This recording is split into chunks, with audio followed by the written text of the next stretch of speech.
Friends, Aritrika 2022-26 চ্যানেলে সবাইকে স্বাগত। তোমরা কেমন আছো? আশা করি সবাই ভালোই আছো। তো আজকে যার জন্য ভিডিওটা করা সেটা হচ্ছে রোদের তাপে বা সূর্যের তাপে কি করে ডিমের অমলেট হয়। তো এটা সবাই করছিল, তখন আমারও ইচ্ছা ছিল করার। তো আমি এখন চেষ্টা করে দেখলাম যে আদেও রোদে বা সূর্যের তাপে ডিমের অমলেট করা যায় কিনা। তো দেখো আমি কি করলাম আর আদেও কি অমলেট হলো কিনা, চলো তোমাদেরও দেখাই। তো দেখো বন্ধুরা, আজকে কত সুন্দর রোদ উঠেছে। তো চলে এসেছি আমি ছাদে। তো এবার থালাটা রেখে যাব, তারপরে 1 ঘন্টা পরে এসে দেখবো যে থালার কি কন্ডিশন।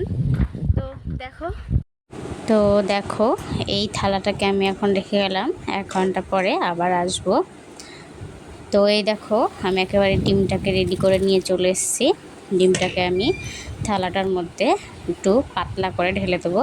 থালাটায় আমি আগের থেকেই হালকা করে তেল মাখিয়ে রেখেছিলাম, যদি পরে তুলতে সুবিধা হয় সেই জন্যে। তো আমি আবার 2 ঘন্টা পরে আসব। তো দেখো 2 ঘন্টা পরে এসেছি, দেখো কীরকম একটা শুকিয়ে শুকিয়ে গেছে। তো এখনও সেরকম কিছু বোঝা যাচ্ছে না যে কি কন্ডিশন হবে। তো দেখি, আমি আর 2 ঘন্টা ওয়েট করে দেখি কি হয়। তো বন্ধুরা দেখো, এই যে আরও 2 ঘন্টা পরে চলে এসেছি, মনে হচ্ছে হয়েই গেছে। তো অমলেট হয়েছে কিনা জানি না, কিন্তু ডিমটা প্রায় হয়েই এসেছে বলে এই দেখো কাছ থেকে দেখাচ্ছি। তো ডিমের এই কন্ডিশন।